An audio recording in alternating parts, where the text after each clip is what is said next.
Welcome, guys. So we'll try. This is the fourth session. We'll try to complete the PT365 in this session only. Okay. So let us begin with this International Treaty on Plant Genetic Resources for Food and Agriculture (ITP GRFA).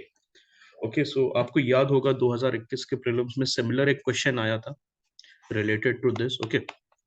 So वो याद रखना. So Delhi Framework on Farmers' Right. Recently, it was adopted at the Global Symposium on Farmers' Right, organized by ITPGRFA FAO.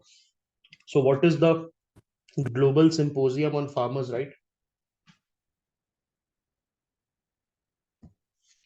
दोनों को आप website पे जाके जरूर देखेंगे. वाई मैं वेबसाइट क्यों बार बार बोल रहा हूँ? Because this is the base material. इसको बेस मटेरियल की तरह यूज करेंगे आप, फाइनल मटेरियल की तरह यूज करने की भूल नहीं करेंगे. Okay. So secretariat of ITPGRFA FAO. Okay. Focus addressing issues related to farmers' right and plant genetic resources for food and agriculture PGRFA में. Okay. ये आता है. About the ITPGRFA, what is that? It is also known as the seed treaty. Please remember this. Very important. It is also known as what? It is also known as the seed treaty. Adoption and entry कब हुआ था? In 2001 and entered into force in 2004, where India is a party. Okay. Objective क्या है? Conserve, use and manage the PGRFA globally. Okay. So plant genetic resource for food and agriculture, जो farmers right है, उसको globally जो है ITPGRFA जो है seed treaty जिसको कहते हैं, वो मैनेज करता है. What are the key features? What are the key features of ITPGRFA? So it establishes a multilateral system of access and benefit sharing. So benefit sharing कहीं से याद आ रहा है आपको? जेनेटिक रिसोर्सेज बेनिफिट शेयरिंग कोई बता सकता है मुझे? कुछ आप लोगों को अगर याद आ रहा हो तो. Guys remember Nagoya protocol?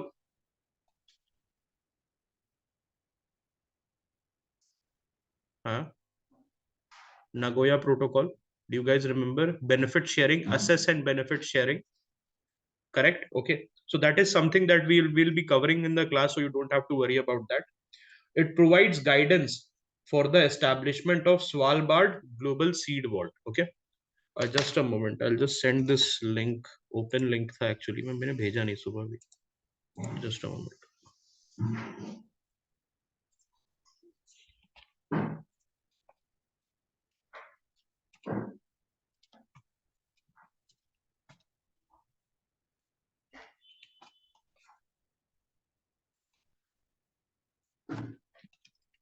Okay.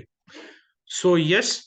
अब ये जो है आपको स्वालबार्ड ग्लोबल सीड वॉल्ट जो है, स्वालबार्ड ग्लोबल सी वॉल्ट, उसका हमें अगर देखना है तो ये एस्टैब्लिश कहाँ किया गया है? गवर्नमेंट ऑफ नॉर्वे में. ओके. सो ये है क्या बेसिकली स्वालबार्ड? स्वालबार्ड का तो यहाँ पर आपको एक चीज समझना होगा कि ये डूम्सडे वॉल्ट है. What is that? It is a doomsday vault. ये सम ठीक है. डूम्सडे वॉल्ट समझ में आता है? What is a doomsday vault?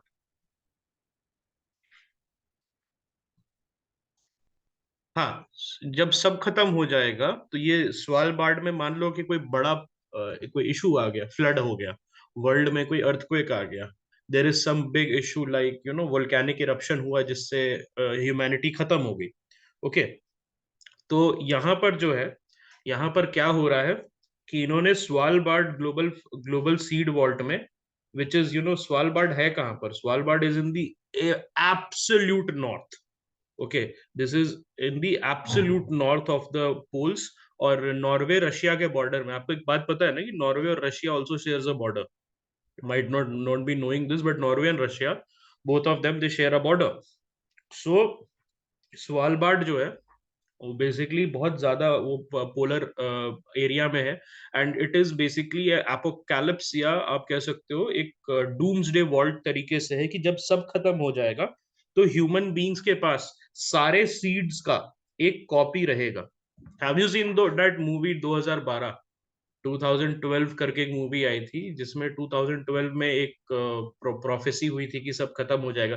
तो उसमें आपने देखा था कैसे वो लोग एलिफेंट्स और लायंस और टाइगर्स वगैरह को ले जा रहे थे। नोआज आर्क आपने देखा, नोआज आर्क की स्टोरी सुनी होगी आपने, मनु की भी स्टोरी सुनी होगी। किंग मनु थे, मत्स्य अवतार, अगर आपने सुना होगा। हाँ, हमारे में भी है। सो आप देख सकते हो कि इस टाइप के रिलीजियस स्टोरीज जो है it is similar across all religion. And the thing about this is, okay, and the thing about this is that obviously the Matsya Avatar story came first, और उन्होंने फिर बाद में when the Christianity was formed, so उन्होंने वहां से नोआ की स्टोरी चुराई थी।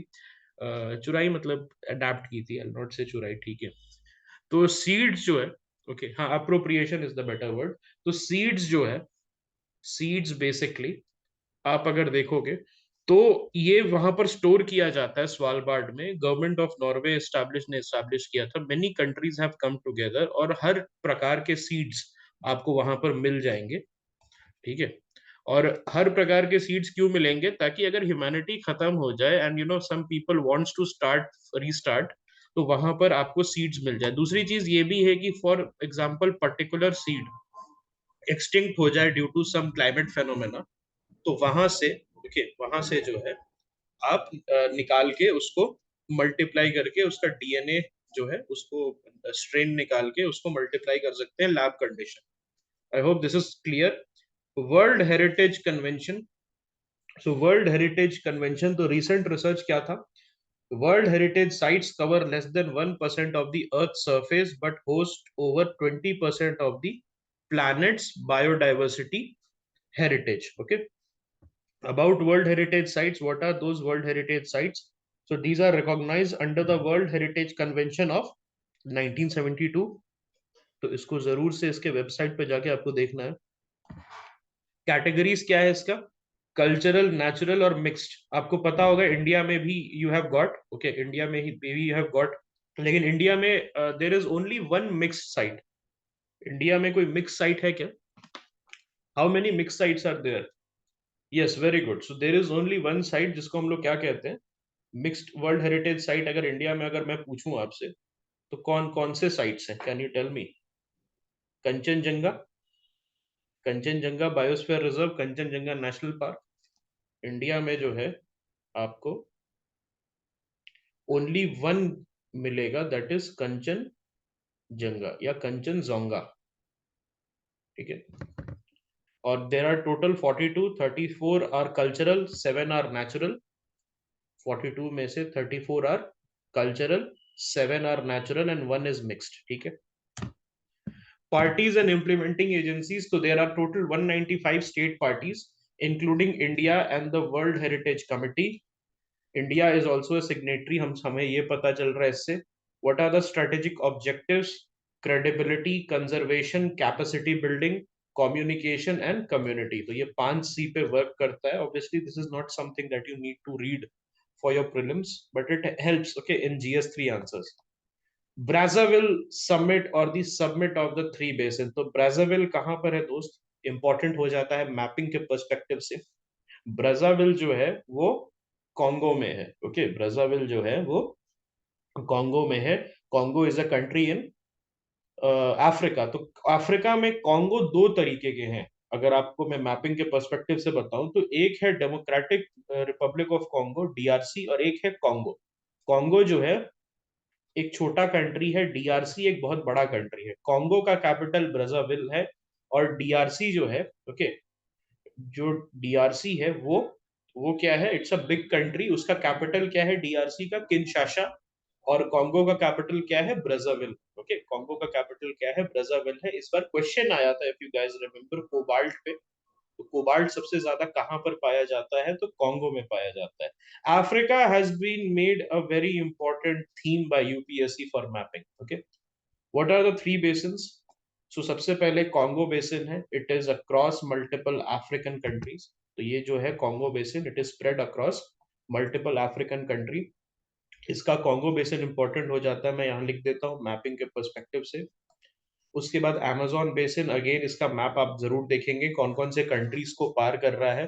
So it spans 9 countries. Okay, total 9 countries. What are those countries? Brazil, Venezuela, Colombia, Ecuador, Guyana, और कौन कौन सा होता है? और कौन कौन सा अमेजोन बेसिन के कंट्रीज में और कौन कौन से हैं? कैन यू लिस्ट दो 9 कंट्रीज? यस, फ्रेंच गिनी, अपना सूरीनाम, पेरू, इवन पेरू के बॉर्डर से टच होता है, ये नहीं, पैराग्वे नहीं है, सूरीनाम है, पैराग्वे नहीं है, बोलीविया है। ओके, तो ये टोटल 9 कंट्रीज है। ऑब्वियसली मैपिंग के क्लास में हम लोग इसको कर लेंगे। Borneo Mekong South East Asia basin. So Borneo Mekong South East Asia basin जो है, ओके, ये जो है इसका पार्ट हो जाएगा। ठीक है, these basin account for 80% of the world's tropical forest and two-third of the earth's biodiversity। ठीक है, इन बेसिन में 80% of the world's tropical forest होता है और two third of the earth's biodiversity होता है। ये भी इंपॉर्टेंट है, मेकोंग रिवर का आ चुका है, अगर आपको याद होगा तो already UPSC has asked that, तो मेकोंग आपके लिए इंपॉर्टेंट है, बोर्नियो आपके लिए इंपॉर्टेंट हो गया मैपिंग के पर्सपेक्टिव से, तो इसको भी आप मैप में हम लोग कर लेंगे। Safety across Asia for global environment safe. So it's an initiative by UN. It is coordinated by UN Office on Drugs and Crime, UN ODC। तो मैं यहाँ लिख देता हूँ, UN ODC का आपको क्या करना है अब, इसके आपको वेबसाइट पे जाना है। ठीक है, ऑब्जेक्टिव क्या है? To investigate the link between wildlife trafficking and zoonotic diseases to prevent future pandemics. तो फ्यूचर पैंडेमिक्स जो है उसको स्टेव ऑफ करने के लिए ये चीज है। ठीक है, इनिशियल कंट्रीज कौन कौन से हैं? China, Thailand, Vietnam, Laos. Okay, they were selected for the project survey. ये 4 कंट्रीज जो हैं ये सेफ में, safety across Asia for global environment, ये वाइल्ड लाइफ ट्रैकिंग और जूनोटिक डिजीज। तो ये थोड़ा सा रेसिस्ट नहीं हो गया? Don't you guys think that this is turning out to be a bit of a racist thing? Because zoonotic diseases, you understand what they are trying to say? They are trying to say pangolin खा के, है ना, pangolin pangolin खा के तुमने ये जो है इसको कर दिया था, करेक्ट, ये कोविड को भेज दिया था। बेलेम declaration, so member countries of the Amazon Cooperation Treaty Organization, ACTO, this is obviously something that you will wiki, not website, but you will wiki। okay,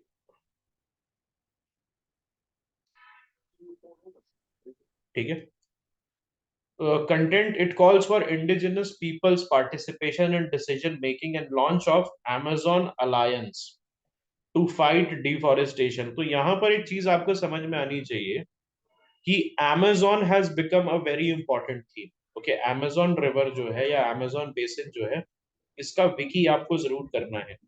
Amazon से रिलेटेड अब आपको यूपीएससी क्वेश्चंस दे सकता है। Okay, इस चीज को ध्यान रखना।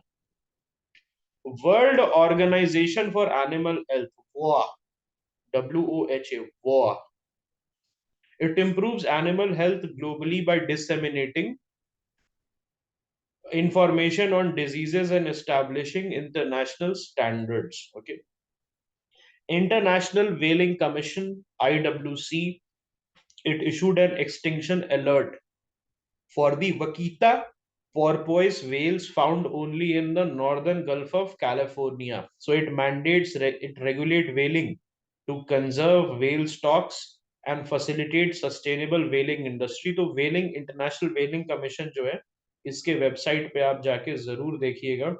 और यहाँ पर एक चीज है कि इंडिया भी इसका मेंबर है। तो which country is the biggest consumer of whale meat या whale प्रोडक्ट्स?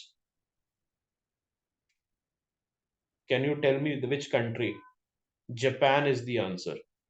जापान जो है, वहां वेल का बर्गर बहुत पॉपुलर है और जापान में वेल का ऑयल उसको यूज किया जाता है। तो Japan is the number 1 country. और आप, एक आता था ग्रीन पीस करके, एक ऑर्गेनाइजेशन है, उसका डिस्कवरी चैनल पे रियलिटी टीवी शो आता था, जहां पर ग्रीन पीस वाले जो है वो जापानीज वेलिंग जो होता है, उनके जो जापानीज वेलिंग शिप्स होते थे उसको चेज करके भगाते थे। Okay, yes I think shark fin में भी जापान नंबर वन है, जापान नंबर वन है, शार्क फिन सूप वगैरह बहुत पॉपुलर है। Okay, so this ends our second part. Okay, इससे अपना सेकेंड पार्ट खत्म हो जाता है। Now let us come to wildlife and conservation. Biological diversity amendment act 2023, इसका मैं आपको भेज देता हूँ। I have the biological diversity amendment act, इसका मैं आपको भेज दूंगा, जो इसका बेयर एक्ट है उसका summary. Okay, I will send that. So original act जो था 2002 का एक्ट था, उसको क्यों इनेक्ट किया गया था? ताकि इंडिया कंप्लाई कर सके अपने कमिटमेंट को under the UN convention on biological diversity of 1992। Objective क्या क्या थे बायोलॉजिकल डाइवर्सिटी एक्ट का? Facilitate India's adherence to the objectives of the CBD, establish a decentralized approach to biodiversity conservation through National Biodiversity Authority (NBA) at the national level, State Biodiversity Board at the state level, and Biodiversity Management Committee at the local body level. Okay, तो ये जो है आपको बहुत important है। This is a very very important prelims वर्दी legislation question, क्योंकि आपको याद रहना चाहिए दैट इन्वायरमेंट आपके लिए एक सब्जेक्ट है, यूपीएससी के लिए मल्टीपल पिलर से क्वेश्चन वो देती है। यूपीएससी के लिए मल्टीपल पिलर्स है, आपके लिए एक सब्जेक्ट है। तो यहां पर आपको नहीं करना है ये चीज। ओके, आपको ये चीज नहीं करनी है कि आप इस तरीके से एक चीज को इग्नोर करें। ठीक है, आप जो है एक चीज को इग्नोर करें। मतलब यहाँ 500 साल अभी ले रहा था वो। इस CBD and a binding agreement, is CBD A binding agreement और नॉट? बता सकते हो क्या सीबीडी बाइंडिंग अग्रीमेंट है या नहीं? Okay, it's a legally binding agreement. ठीक है, it's a legally binding agreement. तो यहां लिख देता हूं मैं, सीबीडी जो है वो लीगली, क्योंकि अगर लीगली बाइंडिंग नहीं रहता तो क्या इंडिया, चांसेस कम थे। ओके, अगर लीगली बाइंडिंग नहीं रहता तो चांसेस बहुत ज्यादा कम थे। ठीक है, तो सीबीडी को है आपको क्या करना है, अगेन इसके वेबसाइट पे 5 से 10 मिनट आपको जरूर से गुजारने। ठीक है, mandates the sharing of benefits from the use of biodiversity with conservers, holders, and creators of associated knowledge through monetary compensation, sharing of intellectual property rights, or tech transfer. What were the key changes? ठीक है, what are the key changes in the Biological Diversity Act 2023? So सबसे पहले extensions of exemptions. So 2002 act में क्या क्या changes हुए हैं नए एक्ट में 2023 में? So 2002 act, it required prior approval और intimation for accessing biological resources. अगर आपको बायोलॉजिकल रिसोर्सेज असेस करना है, so it required prior approval. उसके अलावा आप असेस नहीं कर सकते हैं। लेकिन 2023 के अमेंडमेंट में आयुष प्रैक्टिशनर्स को, लोकल पीपल को, कम्युनिटीज को, ग्रोवर्स को, कल्टीवेटर्स को, उनको फ्री कर दिया गया है from prior intimation to the SBB. What is that? State biodiversity board. तो जो जड़ी बूटी लेने के लिए जाएंगे आयुर्वेदिक डॉक्टर्स वगैरह, या कोई कम्युनिटी वाले जाना चाहेंगे, उसको लेना लेना जाने चाहेंगे, तो वो जो है एसबीबी को कर सकता है, नहीं बिना बताए ले सकता है। उसके पहले जो आपका स्टेट बायोडाइवर्सिटी बोर्ड है उसको, ओके, उसको जो है आपको बताना पड़ता है। एक और चीज है, biodiversity management committee is a 2023 prelims theme. अगर आपको याद होगा तो 2023 के प्रीलिम्स में भी इन्होंने इसको बायोडाइवर्सिटी मैनेजमेंट कमेटी बीएमसी के बारे में क्वेश्चन पूछा है। तो यहाँ पर एक चीज समझ लो that national wild life legislation में आपको बहुत डेप्थ में पढ़ाई करनी पड़ेगी। किसी भी तरीके का कंपाइलेशन को मत छूना, हमेशा go for what? PRS summaries. PRS summary में जाओगे तभी आपका कुछ हो पाएगा। बिकॉज आप एक चीज समझो, पीआरएस समरी तुम्हें कितना देता है? 3 पेज का समरी देगा, 2.5 पेज का समरी देगा? whenever you are reading about one act, 2.5 page का समरी देता है आपको, यस और नो। लेकिन आप मुझे ये बताओ, क्या कोई कोचिंग इंस्टीट्यूट इतना फुटेज देगा? कोई कोचिंग इंस्टीट्यूट इतना फुटेज देगा अपने समरी में? नहीं, वो कितना, 4 लाइन से ज्यादा नहीं देगा, 5 लाइन से ज्यादा नहीं देगा। बिकॉज उसको क्या रहता है, उसको क्या रहता है कि कितना भी पेजेस में क्या करूं मैं, मिनिमम पेजेस में उसको मैं डाल दूं। पीआरएस एक वेबसाइट है, उसकी समरीज आती है, बिल्स और एक्ट्स की समरी वो निकाल के देता है। तो पीआरएस में लैम्प फेलोशिप आपने सुना होगा, लैम्प फेलोज। पीआरएस में एक लैम्प फेलोशिप होता है, वो बहुत पॉपुलर है अमंग स्पेशली यूपीएससी स्टूडेंट्स। तो लैम्प फेलोज वो समरी बनाते हैं। ओके, लैम्प फेलोज जो है, जो पीआरएस में इंटर्नशिप वगैरह करते हैं, तो उनका काम रहता है कि बना के देना, और आप उसको यूटिलाइज कर सकते हैं। ठीक है, तो this is something that nobody is going to tell you. Okay, this is something that nobody is going to tell you. Approval for intellectual property rights. Okay, approval for intellectual property rights. तो पहले जो है, you needed national biodiversity authorities approval before applying for IPR, intellectual property on biological resources obtained from India. अब क्या है, approval is needed before the actual grant of IPR, not before the application. तो आप application डाल सकते हो, please remember this. आप application डाल सकते हो, लेकिन वहां पर क्या होगा, पहले क्या होता था, आपको एप्लीकेशन के पहले, अगर आप एप्लीकेशन करना भी चाहते हो, you can now apply before, even before applying you had to take, in the 2002 act, even before applying you had to take permission. Now you can apply without permission, and then you can wait for the approval. ठीक है, so I think this is clear. Benefit sharing में, so 2002 के act में, it mandated users of biological resources and associated knowledge to share benefits. अब यहां पर क्या है, 2023 के अमेंडमेंट में exempts user of codified traditional knowledge from this requirement. तो पहले क्या होता था कि जिनके पास बायोलॉजिकल रिसोर्सेज और उसका नॉलेज होता था, तो उसको क्या बोलते थे कि आपको लोकल कम्युनिटी के साथ वो बेनिफिट शेयर करना है। अब क्या बोल रहे हैं, आप एग्जेम्प्ट करो।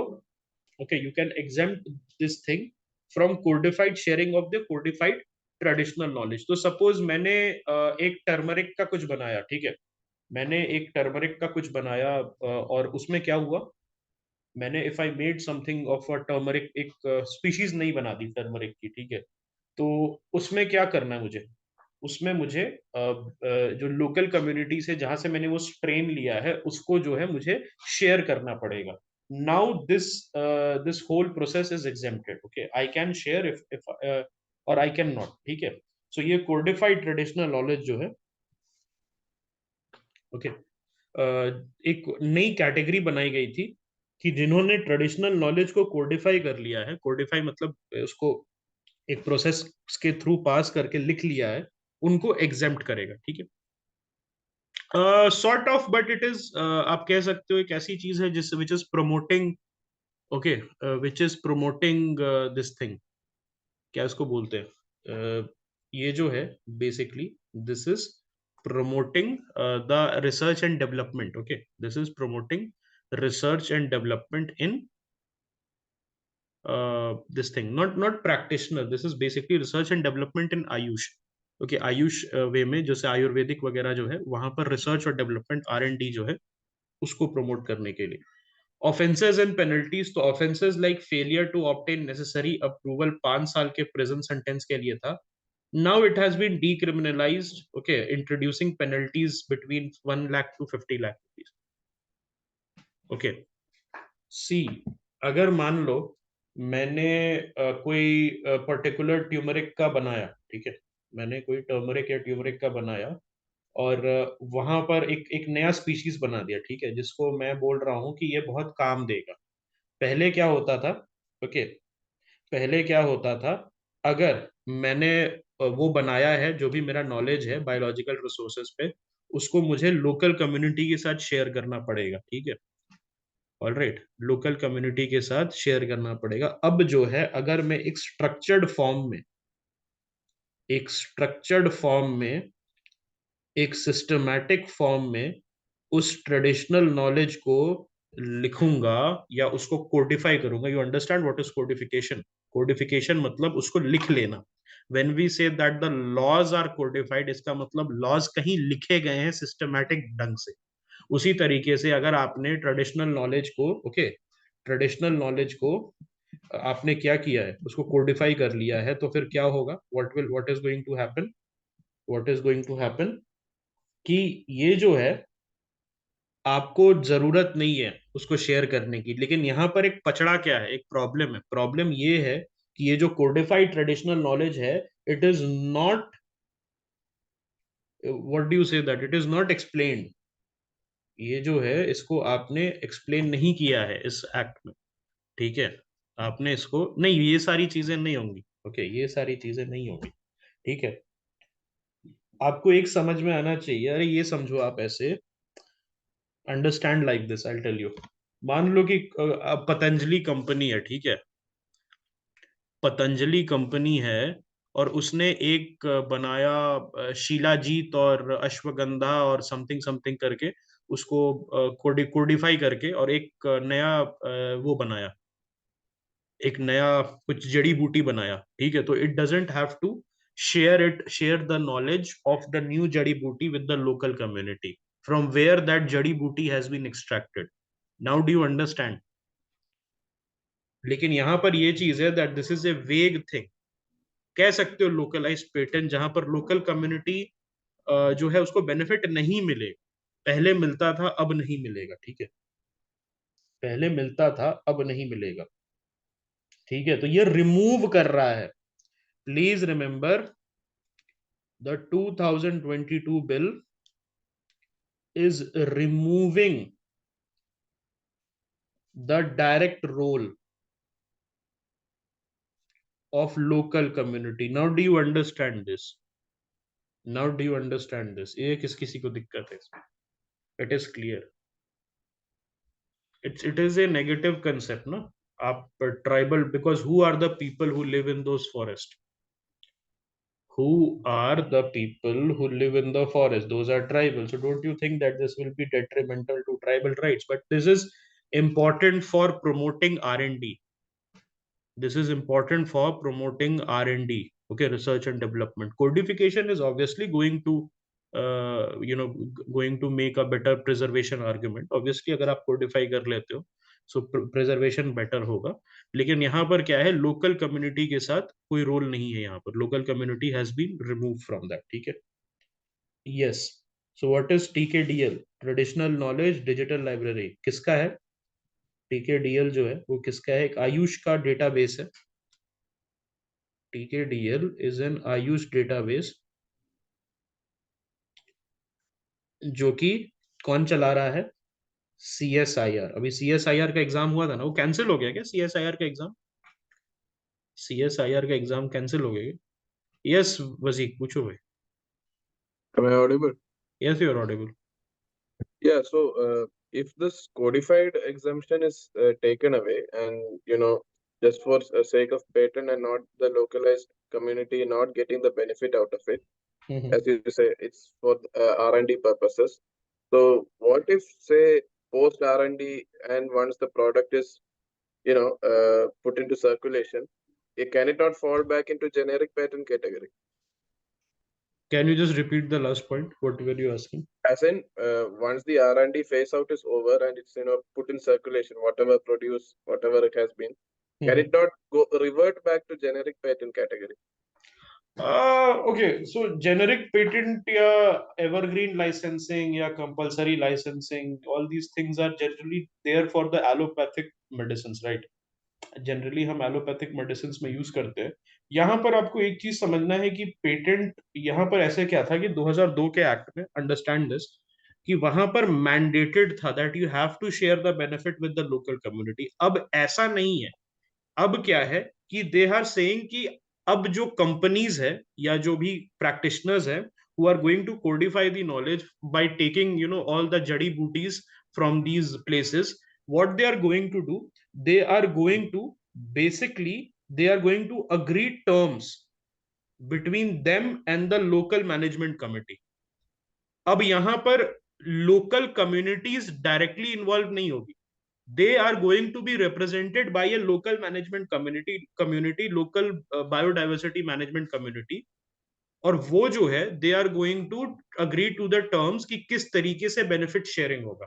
पहले क्या था, डायरेक्ट बेनिफिट शेयरिंग था, जो भी आप बनाओगे आपको बताना पड़ता था लोकल कम्युनिटी को, जिससे लोकल कम्युनिटी भी जान सके दैट उनके एरिया में जो भी जड़ी बूटी है या whatever herbs are there वो किस तरीके से काम करता है। Now they are not mandated, but they will be negotiating, they shall be negotiating with a group of people or a authority या committee जिसको कह सकते हो, who will decide at to what level there will be sharing between the local community and the company. Okay, so generic जो licensing होता है अगर बाहर चले जाए ये वाला सीन है, तो आप पेटेंट तो हमेशा से करा ही सकते हो। अब जैसे suppose there are certain diabetes की गोली, ओके, BGR 34 समथिंग आपने सुना होगा, देर इज दिस डायबिटीज की गोली विच जो CSIR ने बनाया, तो अब जैसे वो बहुत इफेक्टिव हो गई, सपोज बहुत इफेक्टिव हो गई, तो उसका आप कर सकते हो compulsory licensing, that can be done. But in general मैं अगर बात करूं तो एलोपैथी में ये ज्यादा कंपलसरी लाइसेंसिंग और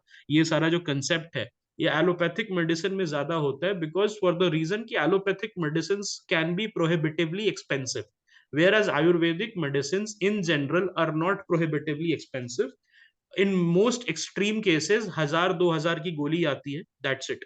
लेकिन अगर आप देखोगे एलोपैथी में तो it can go up to like 2 lakh 3 lakh rupees for cancer treatment. Yes, तो ये चीज है।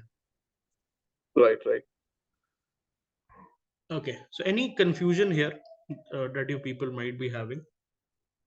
ओके, किसी को इसमें डाउट है? अब समझ में आया how the whole thing will work, benefit sharing का। ओके, फिर भी जो भी अगर आप देखोगे Ayurvedic AYUSH medicine are still okay on the cheaper side, and generic licensing in general या जेनेरिक कंपलसरी लाइसेंसिंग वो जो है आपका इन जनरल इसका होता है, क्या बोलते हैं इसको, एलोपैथिक मेडिसिन का। ओके,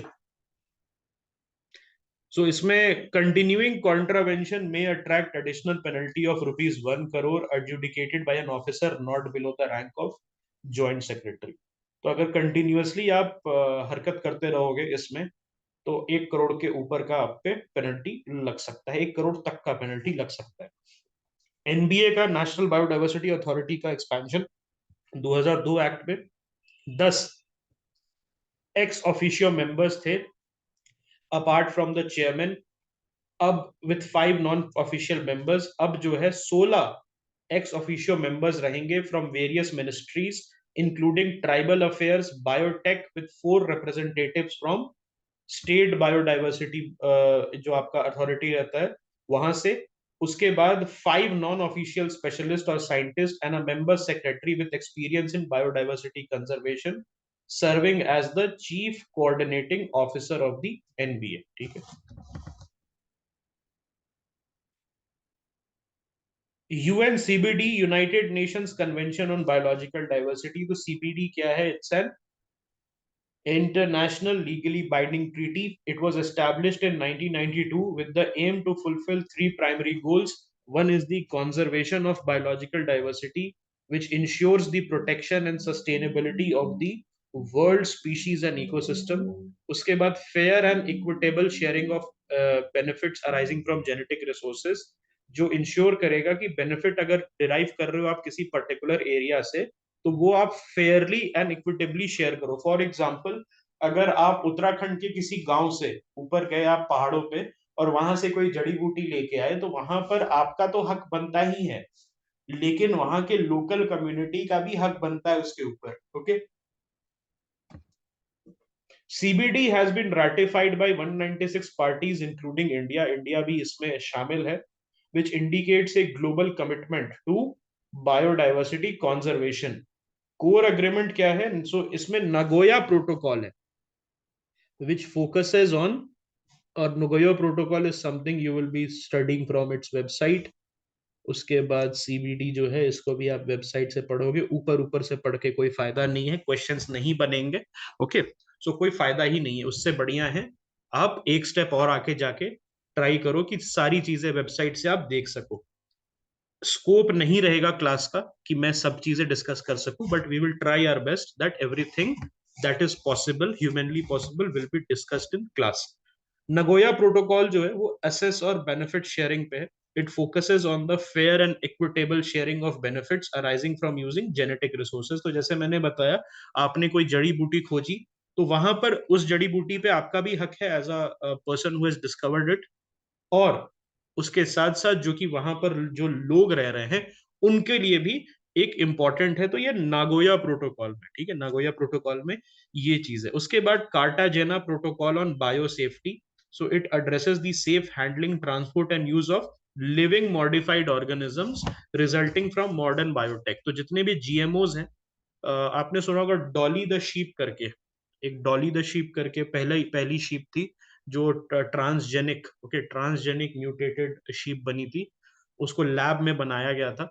सो कार्टाजेना प्रोटोकॉल बेसिकली उस टाइप के स्पीशीज और उस टाइप के फ्लोरा और fauna, yes she was a genetically modified transgenic species.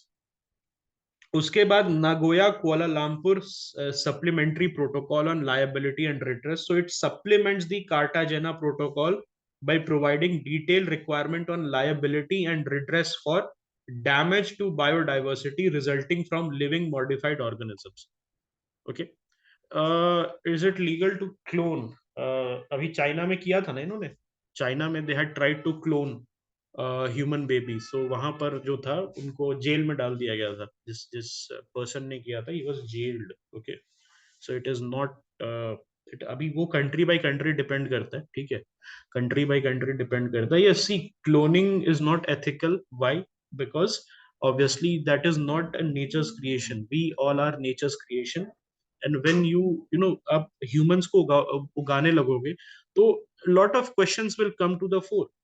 For example, what kind of questions will come to the fore? Questions like उसका rights क्या है, उस ह्यूमन का राइट्स क्या होगा, उसकी क्या गलती है अगर वो मान लो कैसे जैसे पैदा हो गया, तो you know who will be responsible. ठीक है, तो ये चीज है। Governing body, so governing body of the CBD is the COP. तो जैसे हर लीगली बाइंडिंग अग्रीमेंट का कॉप होता है, वैसे इसका भी कॉप है। Coverage, the convention covers biodiversity at all levels including ecosystem. ठीक है। People's Biodiversity Register, so national campaign for the updation and verification of People's Biodiversity Register was initiated by Union Ministry of Environment, Forest and Climate Change in Goa. इसका काम क्या है? People's Biodiversity Register का, it serves as a document that contains detailed information on locally available bioresources, including landscape and demography of a particular area, showcasing the significance of documenting local biodiversity and traditional knowledge. तो ये बहुत ही ज्यादा जैसे हमने अभी बात की थी कि कैसे एक पर्टिकुलर एरिया में बहुत सारे बायो रिसोर्सेज होते हैं, और वो पर्टिकुलर एरिया में जो लोकल कम्युनिटी होती है, फॉर एग्जांपल अब जैसे जाओगे टोडास के बारे में सुनना है, टोडास के बारे में, Todas are a tribe in Nilgiri. So Nilgiri में एक ट्राइब है, तो what these people do basically, वहां पर जैसे नीलगिरी में बहुत सारी जड़ी बूटियां होती है, there are lot of herbs which have a healing property. तो उनको बहुत पता रहता है कि यार ये हर्ब से हम जो है इस पर्टिकुलर डिजीज को, या इस हर्ब से हम इस पर्टिकुलर इंजरी को ट्रीट कर सकते हैं। सो ये जो है this particular thing, this is going to be in this people's biodiversity register, it is going to be documented. Okay, so वो डॉक्यूमेंट करना चाह रहा है all the information that is locally available. तो उससे क्या होगा, आयुष प्रैक्टिशनर्स को एक तरीके का रिपोजिटरी मिलेगा, उनको पता रहेगा कि कैसे हम नया नया ड्रग बना सके, and why Ayush is being, you know, this alternative medicine is being pushed. सबसे पहले तो सॉफ्ट पावर है, सबसे पहले सॉफ्ट पावर है इंडिया का। दूसरी चीज है कि इट इज चीपर। आप 100 रुपए में 50 गोली ले सकते हो आयुर्वेदिक सप्लीमेंट्स का, जो कि हो सकता है might not be the case in your normal allopathic medicine, but actual में इन रियलिटी उल्टा हो रहा है। Ayurvedic medicine is getting expensive, whereas allopathic medicine, due to the economy of scale, allopathic medicine is very cheap. वो सुना है आपने, vitamin E इवियन capsule आता है, विटामिन ई का इवियन कैप्सूल आता है. So I was talking to my friend who is whose family is into pharmacy business. So he told me कि 1.5 से 2 रुपए का पत्ता आता है. वो जो इवियन का कैप्सूल है उस पे 1.5 से 2 रुपए का पूरा पत्ता आ जाता है, उसको 27 रुपए में बेचते हैं. सो 20 अराउंड 20-25 टाइम्स द प्राइस जो है आप बेचते हो. तो सोचो कितना सस्ता हो गया allopathic medicine. It is very cheap. The allopathic medicine is very very very cheap. Okay. आप अगर देखोगे मिनॉक्सिडिल करके एक दवाई आती है जिसको आप अपने बालों पे लगाते हो, जिनके बाल झड़ते हैं वो मिनॉक्सिडिल को लगाते हैं. सो मिनॉक्सिडिल 900 रुपए का बॉटल 250 ml बिकता है. That minoxidil is actually manufactured at 50 रुपए 40 रुपए. That is the whole. Okay, that is the whole cost. Alright. So ये एक्चुअल में ऐसा सोचा जा रहा है कि आयुर्वेदिक मेडिसिन तो हाँ एसेसिबल है. आयुर्वेदिक में एक अच्छी बात है कि उसमें डाउन साइड बहुत कम. Whatever that person liver doctor might tell you, लेकिन आयुर्वेदिक मेडिसिन का downside is less. Okay, अगर आप सपोज अश्वगंधा खा लोगे किसी बीमारी के लिए तो आपको साइड इफेक्ट नहीं होगा. ऑब्वियसली ज्यादा नहीं खाना है, 10-12 गोली एक साथ नहीं चबा जाना है, लेकिन फिर भी ओके, आपको ये समझ में आना चाहिए. ठीक है. गाइडेंस एंड सपोर्ट किसको मिलेगा, कहां से मिलेगा? पीपल्स बायोडाइवर्सिटी रजिस्टर से, national biodiversity authority NBA and state biodiversity board से मिलेगा. They will be task with providing guidance and technical support to the biodiversity management committee BMC for the preparation of PBR. तो तीन चीजें हमें पता चली है. क्या क्या? NBA, state SBB, biodiversity board, or the third thing that we came to know is the BMC, biodiversity management committee. तो टोटल एक तरीके से हम बोल सकते हैं कि एक 3 tier structure has been created through this act. BMC क्या होता है? सो ये इंपॉर्टेंट है, आपसे पूछ सकता है. Biodiversity management committee, this has been a PYQ by the way. So each BMC consists of a chairperson and 6 persons nominated by local bodies, ensuring inclusion with at least 1/3 being women and 18% belonging to the SC/ST category. तो इसमें 33% they are saying कि women होनी चाहिए और 18% SC/ST category से. सो यहाँ पर जो है लोकल बॉडीज, ओके, नॉमिनेट कौन करता है? लोकल बॉडी नॉमिनेट करता है. बहुत इंपॉर्टेंट है, इस चीज को आप ध्यान रखना. ठीक है.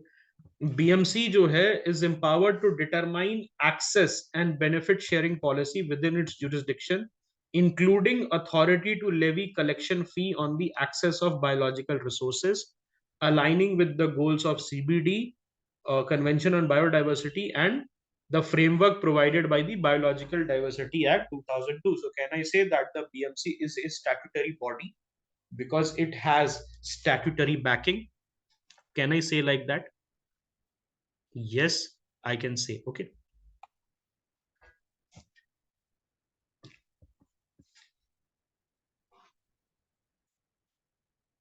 Wildlife Protection Act, Amendment Act 2022. Let us see.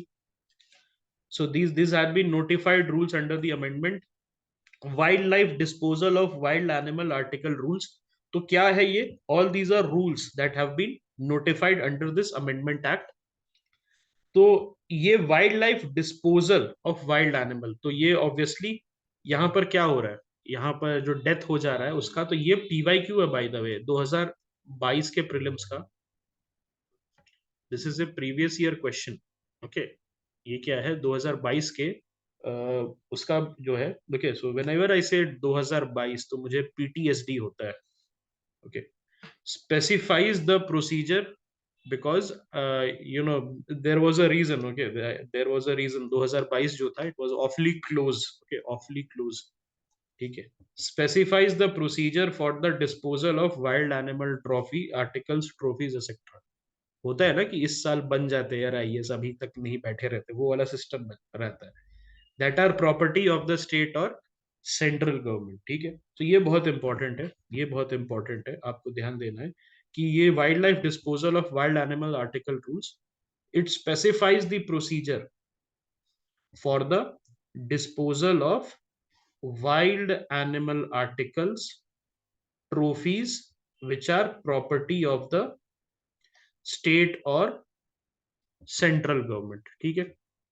The director of wildlife preservation, chief wildlife warden और an officer authorised by the central state government may order the incineration. मतलब क्या होता है यहाँ पर, फॉर एग्जाम्पल कि कोई animal मर गया, ओके, कोई एनिमल मर गया, ट्रॉफी हंटिंग हो गई उसकी, या इस टाइप का हो गया, तो वहां पर क्या होगा, वो it shall be the property of the state और सेंट्रल गवर्नमेंट, ठीक है। The director of wildlife preservation, chief wildlife warden और an officer who is authorised by the central और स्टेट गवर्नमेंट, उसके जलाने के लिए, इंसिनरेशन जो है उसको जलाने के लिए। ये ट्रॉफी हंटिंग मतलब ये होता है, हाँ, इट्स अ क्रिमिनल ऑफेंस, जो करेगा तो वो पकड़ाएगा ना, ओके। सैवलॉन, एक सैवलॉन करके जो थे भूटानीज एक्टर थे, सैवलॉन, सैवलॉन ब्रदर, उन्होंने भी किया था ना, ठीक है, उन्होंने भी किया था हंटिंग, स्पोर्ट हंटिंग, तो वो गए थे भूटान के जेल में, ओके। सो ओके, ये जो है, ठीक है, इसका इंसिनरेशन ऑर्डर कर सकते हैं कौन कौन, director of wildlife preservation, chief wildlife warden और an officer authorised by the central state government. Procedure, yes you can say to avoid infection, या उसको हाँ कह सकते हो, it is basically to, okay, avoid infection. Incineration is to be conducted in the presence of a committee constituted by the chief wildlife warden. So incineration कैसे होगा, it will be conducted in the presence of a committee, ठीक है, which will be constituted by the chief wildlife warden. ये जो offices है, chief wildlife warden का, wild life preservation director का, okay, इन सब के बारे में भी आपको एटलीस्ट गूगल कर लेना, उसका क्या रोल रहता है वगैरह, okay, this will be covered in the class by the breeders of species license rule. तो यहां पर क्या हुआ था कि आपको याद होगा, there was this crane, sarus crane, which became a pet of this guy in Saharanpur. तो उसको अरेस्ट कर लिया गया था बिकॉज इट वाज, नहीं आई थिंक यूपी का था ना उस केस की, महाराष्ट्र का था। देयर वाज दिस गाय, हाँ यूपी का था, सहारनपुर का था केस, एंड उसमें क्या था, वो क्रेन उसको फॉलो करता था, sarus crane, but since it was a protected animal, तो उसको अरेस्ट कर लिया गया था, okay. So that is, you know, it's a messed up country, this thing happen because वो उस बंदे ने उसको हेल्प किया था, and the crane use to follow that guy on the bike, okay. And that is the thing, okay, that is the thing, हमारा देश इतना महान है कि हमने क्या किया, उस बंदे को सपोर्ट करने के बजाय उसको हमने अरेस्ट ही कर दिया, ठीक है। Breeder of species license rules, so it outlines the procedures, fees, registration for applying for a license for individuals engaged in the breeding in captivity or artificial propagation of a scheduled specimen list in appendix 1 of schedule 4 of the wildlife protection act। सबसे पहले तो आपको यह पता रहना चाहिए कि schedules have been optimized, पहले 6 schedules थे, अब जो है कितने schedules हैं, there were total 6, अब 6 schedule, are you sure there are only 2, अब 4 है, 6 से 4 कर दिए, ठीक है। Number of schedules have been reduced from 6 to 4, okay। Earlier schedule for vermin species was removed and a new schedule for specimens listed for extinction under CITES was inserted। तो यहां पर क्या हुआ है, वर्मिन पहले कौन से था, 6th schedule, okay. 6th schedule वालों को हम क्या बोलते थे कि ये वर्मिन्स है। वर्मिन्स किसको बोलते थे, नील गाय, कॉमन मंकी, ओके, माइस, ओके, जो होता है फील्ड माउस जिसको कहते हैं, वो सारे जो हैं आपके वर्मिन्स में कैटेगराइज होते थे, उनका किलिंग वाज नेसेसिटेटेड, ओके। उसके बाद डिक्लेरेशन ऑफ वर्मिन जो है अब कैसे होगा, so wild animals can be declared as vermin by the central government, not the state, by the central government by way of notification applicable to any area and for a specified period, okay, ठीक है। अब जो है India ने sites के जो agreement है उससे कंप्लाई करने के लिए एक न्यू शेड्यूल ऐड कर दिया है, ओके। अब देखो यहां पर क्या बोल रहा था, यहां पर प्रोसीजर, फीस, रजिस्ट्रेशन बताता है कि अगर आपको लाइसेंस चाहिए, अगर आप ब्रीडर हैं किसी जानवर के, ओके, शेड्यूल 1 जानवर के, अगर आप सॉरी शेड्यूल 4 जानवर के, अगर आप ब्रीडर हैं और आप कैप्टिविटी या आर्टिफिशियल प्रोपगेशन के थ्रू करना चाहते हैं, तो आप किस तरीके से, ओके, किस तरीके से आप ले सकते हैं। तो आपको एक एप्लीकेशन देना पड़ेगा लाइसेंस के लिए with in 90 days of the commencement of the Amendment Act 2022 to the Chief Wildlife Warden. और चीफ वाइल्ड लाइफ वार्डन जो है is responsible for granting the final license, please remember this, and also has the authority to cancel. Chief wildlife warden कौन होता है? Generally forest service officers होते हैं। IFOS जो है एक स्टेट में जनरली उसको बनाया जाता है। Sites implementation, a new chapter 5B has been added for the implementation of the convention on international trades in endangered species of wild fauna and flora. So sites जो है इन्होंने क्या किया है कि एक नया चैप्टर 5B इन्होंने ऐड किया है अपने नए वाइल्ड लाइफ अमेंडमेंट एक्ट में for the implementation of the sites. Okay, sites is क्या है? What is sites? Convention on international trade in endangered species of wildlife, fauna and flora. तो sites को क्या करोगे दोस्त? What you are going to do with sites? You are going to website search. Okay, this is something that you are going to do.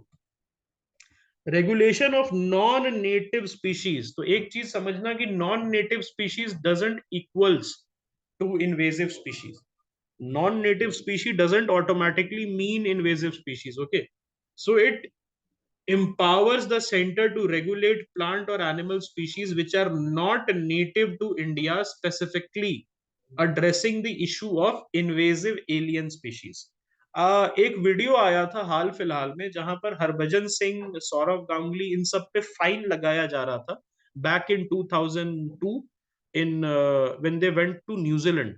और New Zealand में fine क्यों लगाया जा रहा था? बिकॉज उनके जूतों पे, उनके जो जूते हैं उस पे मिट्टी और ग्रास था। So what was the problem? मिट्टी और ग्रास था तो उनपे $5,000 का फाइन क्यों लगाया गया? 5,000 न्यूजीलैंड डॉलर, 2-3 लाख रुपए उस समय का।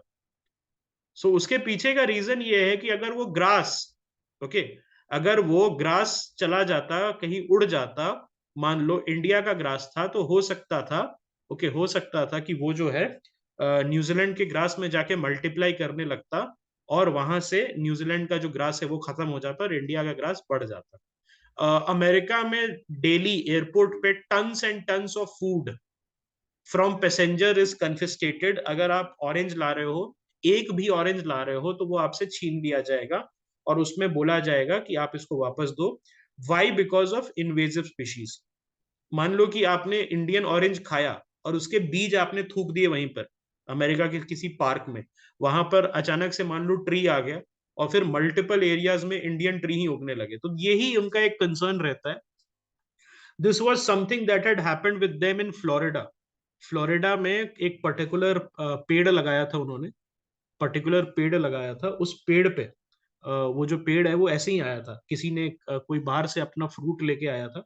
अजगर भी, यस, पाइथन भी, even even Python in Texas, I think Texas या यहाँ पर जो है मगरमच्छ भी इन्होंने क्या किया था, उसको भी इसी तरीके से। उसके बाद मार्मट्स, ओके, मार्मट्स वगैरह जो है ये भी है। पाइथन्स आई थिंक बाहर से लेके आया गया था इनको, कोई एग्जॉटिक ब्रीडिंग के लिए लाया गया था, ओके, कोई घर में बनाने के लिए। हिप्पोपोटामस, पाब्लो एस्कोबार का हिप्पो, पाब्लो एस्कोबार का hippo, okay, that has become an invasive species. पहले 2 आया था, उसका 4 हुआ, फिर 4 से 8 होते गया, अब तो 16-17 है। एंड वहां के लोग जो उनको बहुत प्यार करते हैं, but they don't know that एक जो आपका टूतन खामिन है, जो टूतन खामिन का जो डेथ है, इट इज सेड कि वो हिप्पो से ही हुआ था। हिप्पो नहीं, टूतन खामिन को नहा रहा था शायद नाइल रिवर में, और हिप्पो ने अटैक कर दिया था। और हिप्पो का एक वार, उसका एक वार is equal to how many, they have said कि millions of pounds of pressure लगता है हिप्पो के एक वार में। use of elephants, so it permits the use of elephants for religious or any other purpose under regulated condition। तो अगर आप मैसूर जाएंगे, तो मैसूर में मैसूर पैलेस के पीछे, okay, in the back back back back alley, वहां पर क्या था, वहां पर बेसिकली आपको दिखेगा ये, ठीक है, आपको वहां पर ये दिखेगा। एंड वहां पर what they use to do is that it holds a very high religious significance, okay, वहां पर जो है हाई रिलीजियस सिग्निफिकेंस है, even in Kochi temples, Kerala में कोची टेम्पल्स में आपको ये दिखेगा, ठीक है। उसके बाद मैनेजिंग एंड साइंटिफिक अथॉरिटी कौन है? Central government is tasked with forming a managing authority and a scientific authority to regulate the import and export of specimen. तो again CITES, okay, it is CITES is written all over the wildlife protection act. तो ये जो wild life protection act है, हम एक तरीके से कह सकते हैं कि साइट्स के इम्प्लीमेंटेशन के लिए, साइट्स के इम्प्लीमेंटेशन के लिए इसको लाया गया था, ठीक है। Sanctuary management. So chief wildlife warden is entrusted with the responsibility to control, manage and maintain all sanctuaries within a state. Okay, so obviously इसका class हम लोग अलग से लेंगे. I have the summary with me. उसको हम लोग class में कर लेंगे. Because you know I have developed trust issues with UPSC कि भाई इतना भी पढ़ के I don't think that UPSC is going to ask question from this. We have to go down deeper into the rabbit hole. Okay. अब आ जाओ tiger conservation in India. So Project Tiger, Prime Minister has inaugurated the commemoration of 50 years of Project Tiger. Important हो जाता है। तो obviously tiger को क्या करना है दोस्त?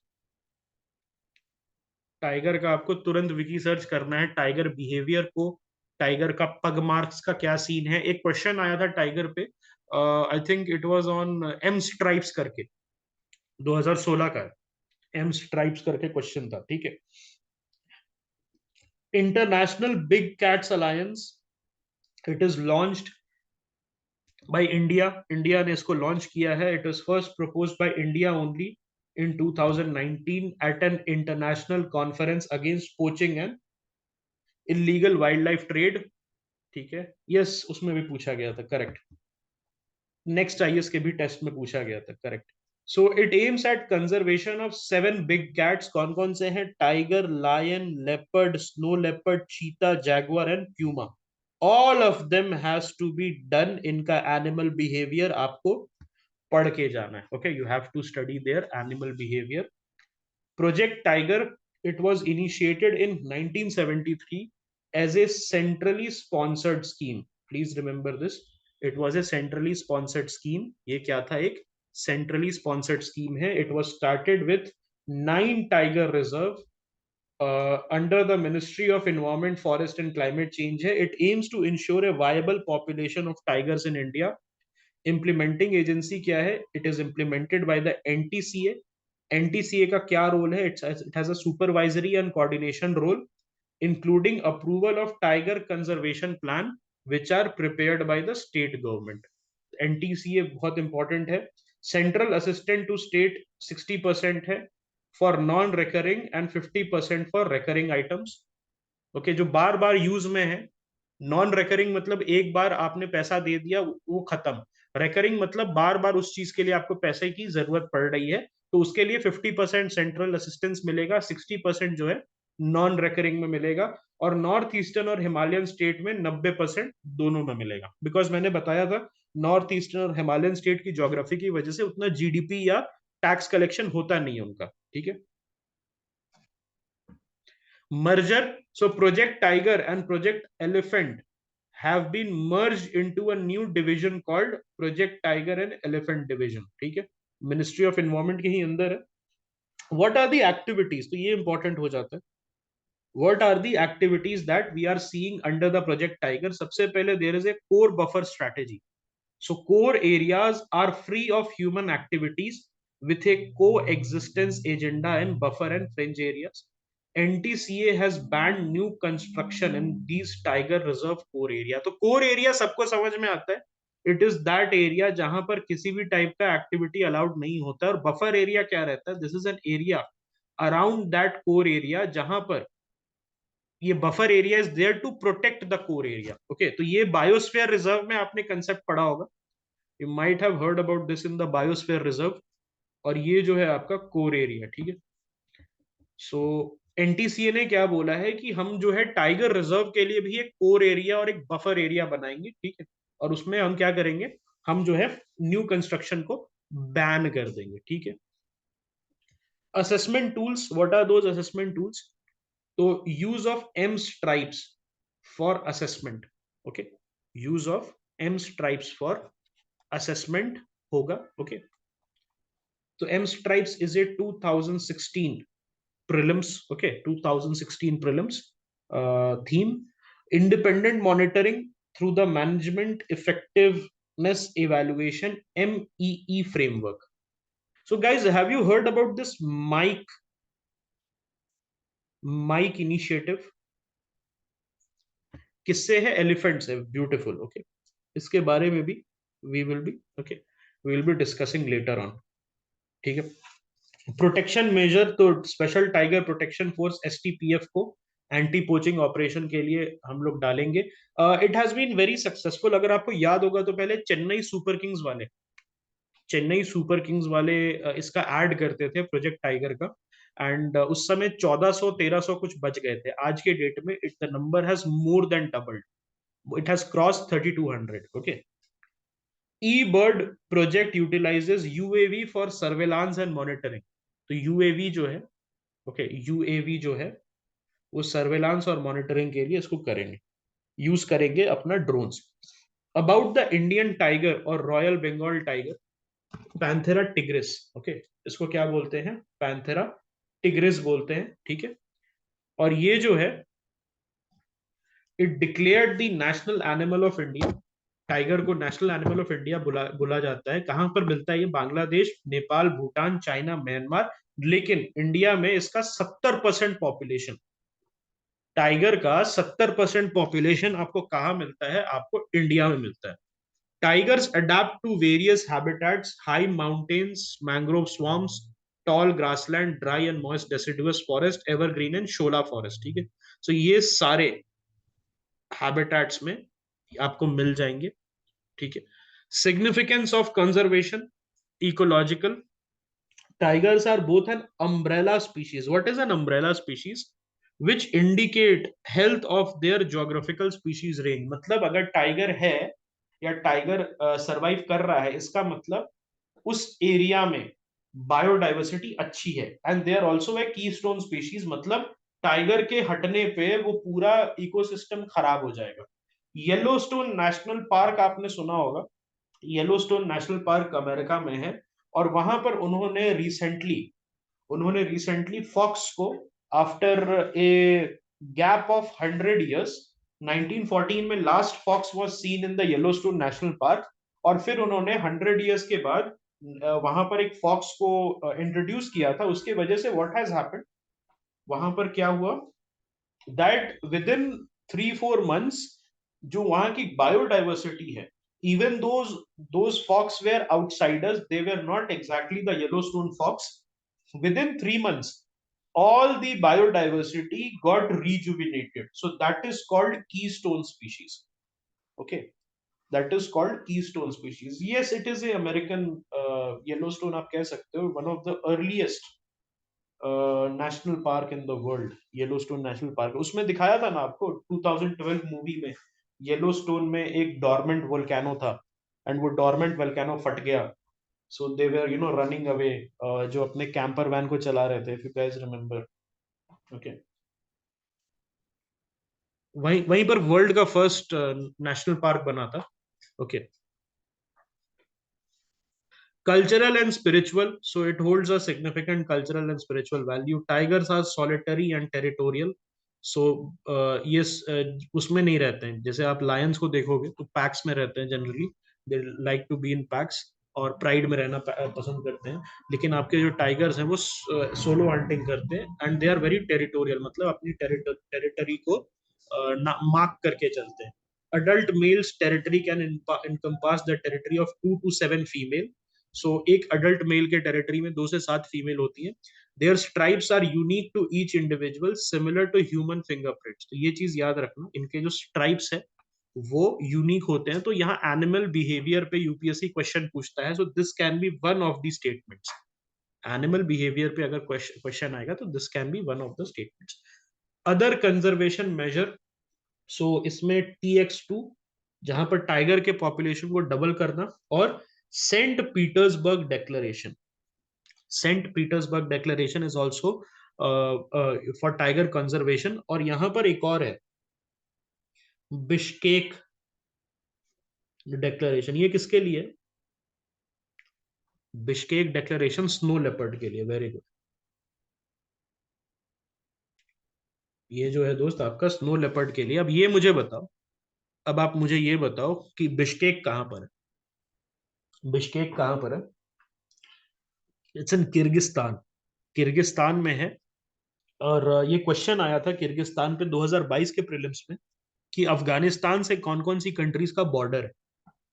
तो किर्गिस्तान का नहीं है. ओके, क्या है? किर्गिस्तान का नहीं है. National tiger, national tiger conservation authority.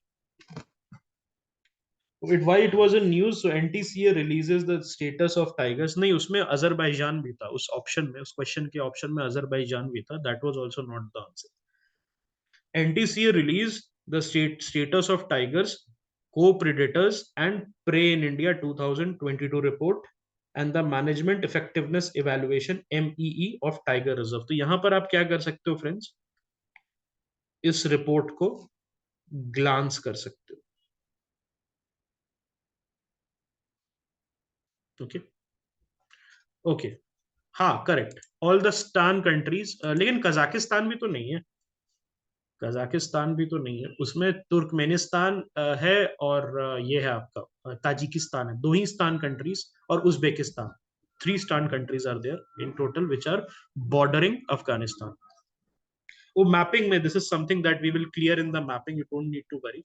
Okay, establishment, so it is constituted, NTCA is constituted under the Wildlife Protection Act following the recommendation of the Tiger Task Force 2005.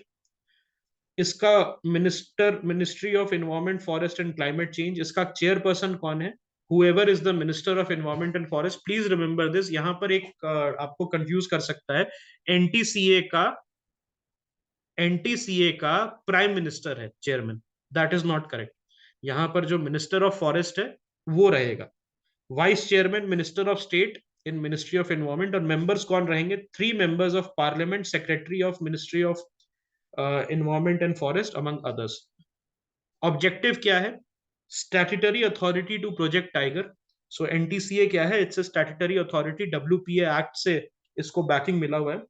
Accountability और oversight, so it enhances the accountability of center state in the management of tiger reserve and ensures oversight by parliament.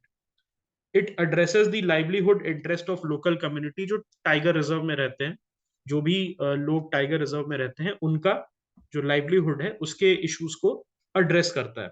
Reports क्या क्या release किया है इन्होंने? Status of tigers, co predators and prey in India 2022 report. उसमें ये बोला गया है कि इंडिया में 75%, 75% वर्ल्ड का जो वाइल्ड टाइगर पॉपुलेशन है. ओके, टेक्निक क्या क्या यूज की गई है? M stripes utilizes GPS and remote sensing in monitoring. Okay, so M stripes जो है. Then camera trap based capture mark recapture. So it estimates abundance of tiger and density using the camera traps. Then it also uses molecular tools in areas unsuitable for camera. DNA extracted from cat feces. सो जो cat faeces है वहां से DNA जो extract होता है, वहां से पता लगाते हैं कि क्या ये कैट फीसीज एक ही टाइगर का है या मल्टीपल टाइगर्स का है. ठीक है. उसके बाद management effectiveness evaluation MEE. So it was started in 2006 and it is jointly conducted by NTCA and wildlife institute of India. अब ये क्या करोगे आप? इसको wildlife institute of India के वेबसाइट पे जरूर जाना. तो ये जो है, ये दोनों याद रखना. MEE is done by, I'll just write it here. It is done by NTCA with WII. WII से पूछा जा सकता है क्वेश्चन, जैसे NIUA से क्वेश्चन था उसी तरीके से 2022 में. Framework, so it adopts the International Union for Conservation of Nature and Natural Resources World Commission on protected areas methodology वहां से यूज करता है। फिफ्थ साइकिल की क्या फाइंडिंग है जो अभी हाल फिलहाल में चली है? So Periyar tiger reserve is ranked as the best maintained tiger reserve. Please remember this. अब पेरियार टाइगर रिजर्व के बारे में आपको क्या करना है? You have to विकी कौन सा रिवर जा रहा है, कौन सा और other faunas and floras are there, ये सारे को आपको लिख के देखना है।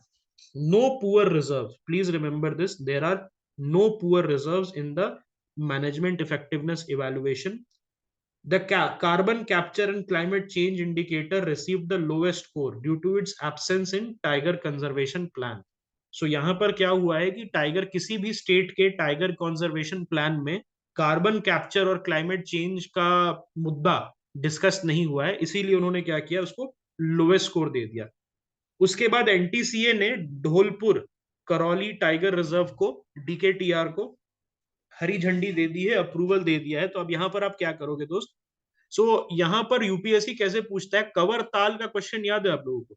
Do you guys remember the cover ताल झील का क्वेश्चन? तो कवर ताल को जब रामसर साइट बनाया गया था, जब उन्होंने बोला कि ठीक है this will be a wetland Ramsar site, उसके 2 साल के बाद, अप्रोक्सीमेटली 1.5 से 2 साल के बाद, उन्होंने 2023 में उसका क्वेश्चन पूछ लिया था। ठीक है, all right, what is that? Dholpur Karauli, okay. Anyways, so granted by national tiger reserve tiger conservation authority. So यहाँ पर आपको देखना होगा, ओके, यहाँ पर आपको देखना होगा ढोलपुर करौली, ऑलराइट, रिजर्व में। So Veerangana Durgavati tiger reserve in Madhya Pradesh also received approval. So ये है, इसके बारे में भी आपको एक बार गूगल कर लेना, कौन सा रिवर जा रहा है, क्या जा रहा है, क्या नहीं जा रहा है। States notified tiger reserves on NTCA's advice under Section 38V of Wildlife Protection Act। तो ये बहुत इंपॉर्टेंट है, स्टेट्स नोटिफाई करते हैं टाइगर रिजर्व को एनटीसीए के एडवाइस पे। Kumbhalgarh wildlife sanctuary has received in principle approval from ministry of environment to be declared as a tiger reserve. तो 3 की बात हुई टाइगर रिजर्व की, एक है ढोलपुर करौली टाइगर रिजर्व, एक है वीरांगना दुर्गावती टाइगर रिजर्व, और एक है कुंभलगढ़ वाइल्ड लाइफ सेंचुरी, उसको मिला है। अब आ जाते हैं धौलपुर करौली टाइगर रिजर्व पे। So it is the 5th tiger reserve in Rajasthan, okay. Dhaulpur, Dhaulpur, ठीक है, अब ठीक है, ढोलपुर नहीं है, Dhaulpur, Dhaul, okay. Dhaulpur tiger reserve alongside Ranthambore, Sariska, Mukundra hills and Ramgarh Vishdhari. तो इन सब के बारे में आपको विकी जरूर करना है।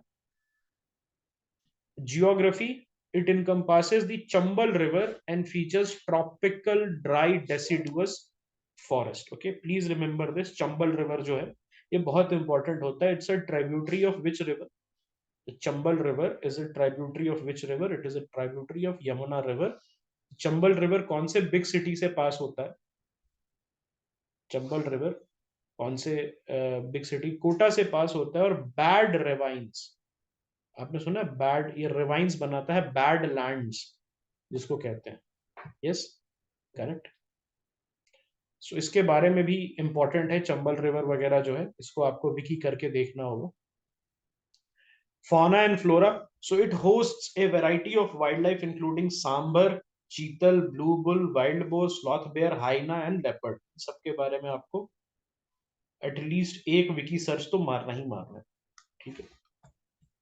टाइगर ट्रांसलोकेशन प्रोजेक्ट का फेलियर हुआ था, तो जो first interstate tiger translocation project है that was initiated in 2018। So this is a previous year question, अगर आपको याद होगा। सो पूछा गया था कि लायंस को कहां पर भेजने की कोशिश हो रही है, गिर से, बिकॉज गिर is the only place, Kuno Palpur में था, गिर इज दी ओनली प्लेस जहां पर आपको लायंस मिलते हैं इंडिया में। और कहां पर मिलते हैं Asiatic Lions?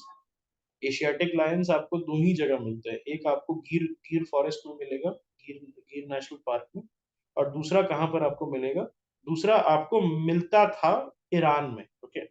Earlier you used to find the lions in Iran, but वो भी जो है अब आपको वहां पर भी नहीं मिल रहा है। अब आप सिर्फ एक ही रेफ्यूज बच गया है उसका, दैट इज दी गिर, ओके। वहां पर सीडीवी फैल गया था कुछ साल पहले, आपको याद होगा। What is CDV? Canine distemper virus, okay, canine distemper virus जो है वो फैल गया था। Asiatic cheetah is only in Iran. पहले वहां लायंस भी आपको मिल जाते थे, but now that is not the case. Okay, there is also this lion which has gone extinct. कोई बता सकते हो उसका नाम? एक लायन है which has gone extinct, the Berber lion. Berber lion के सुना है? बेरबेर लायन के बारे में, अल्जीरिया में बेरबेर लायन जो था वो है। ओके,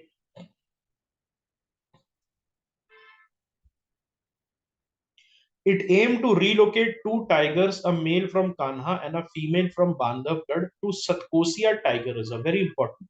Okay, हेलीकॉप्टर नहीं फ्रेंड, वो बाईप्लेन था।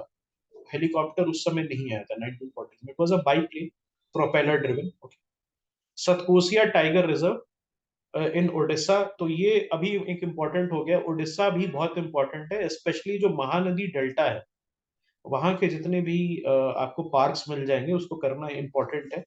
चिलिका लेक करना है आपको इम्पोर्टेंट। उसके बाद और क्या इम्पोर्टेंट है वहां पर? भीतर कनिका इज इम्पोर्टेंट।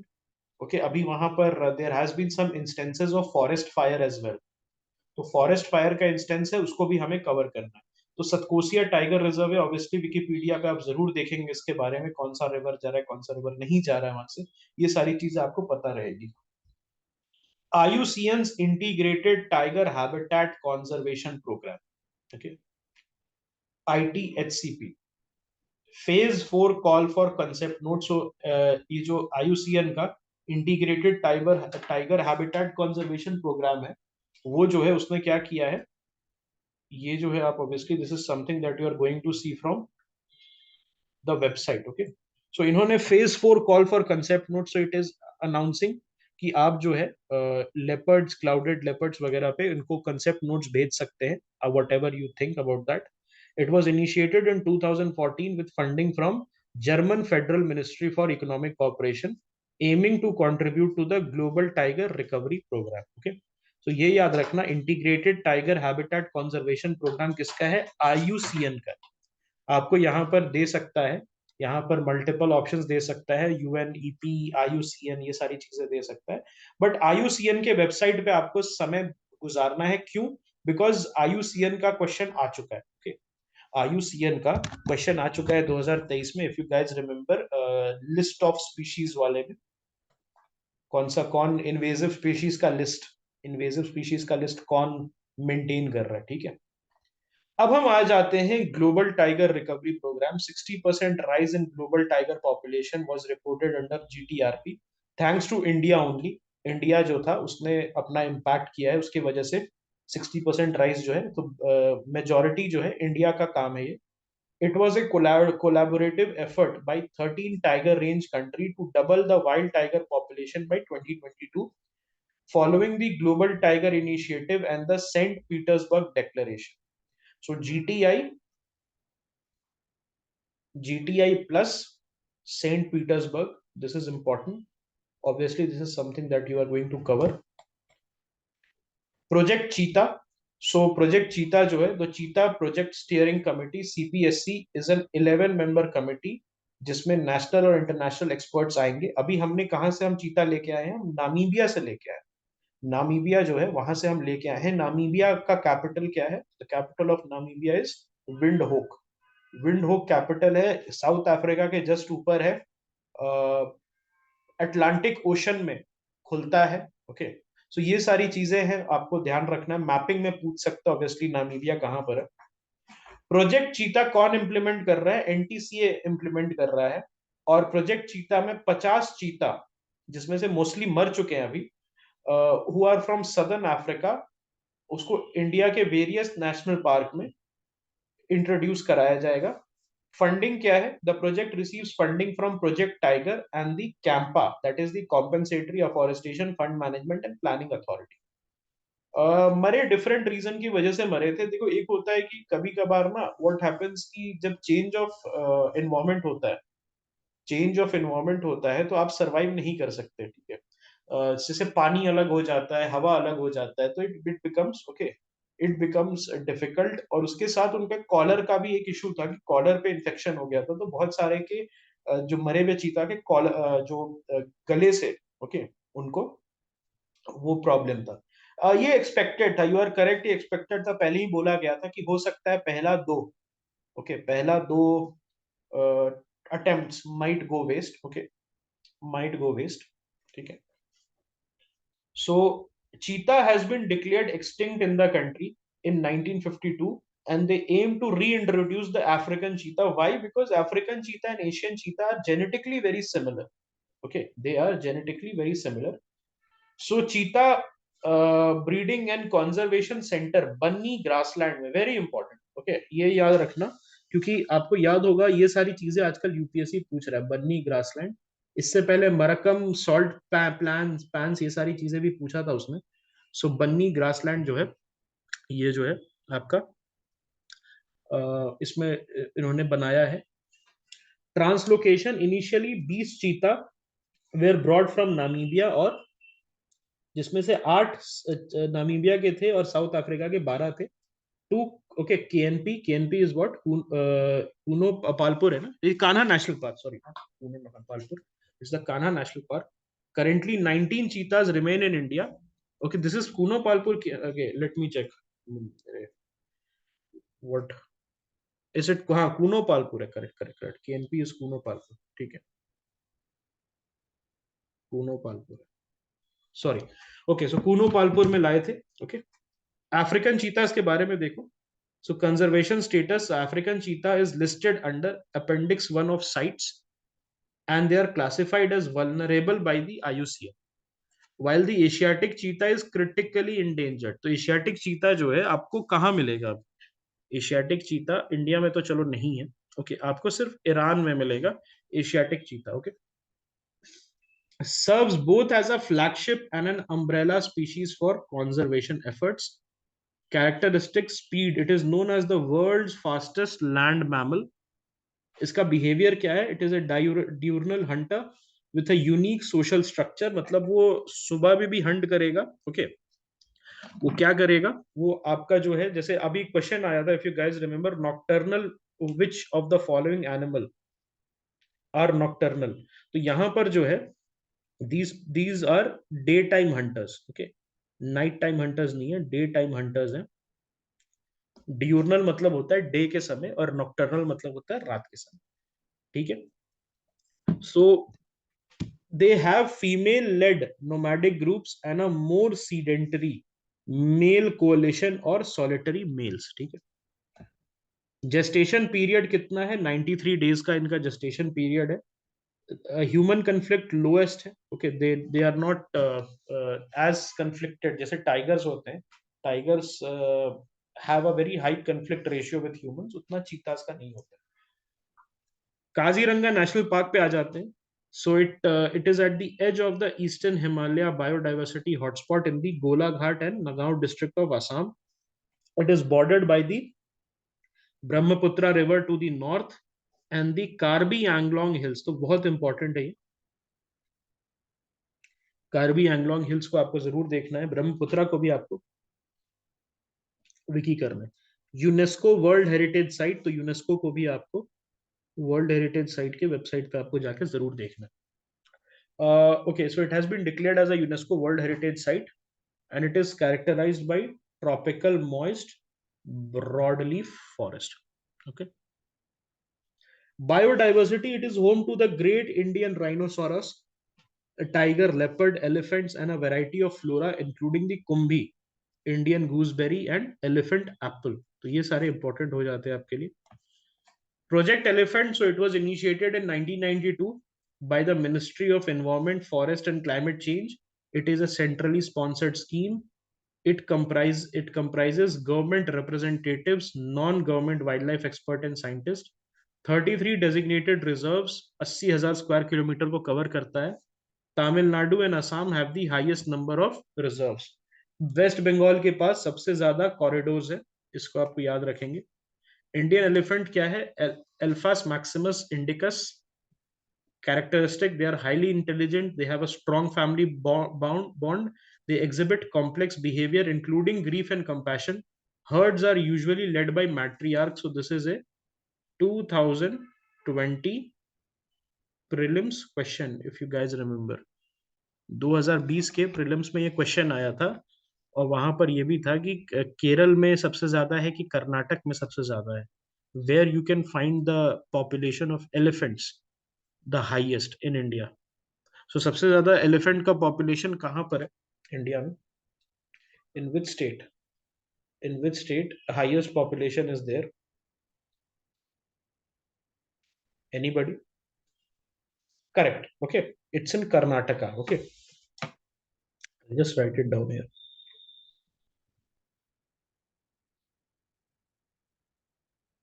ओके तो ये क्वेश्चन था वहां पर, केरल दिया हुआ था यूपीएससी, विच वाज नॉट.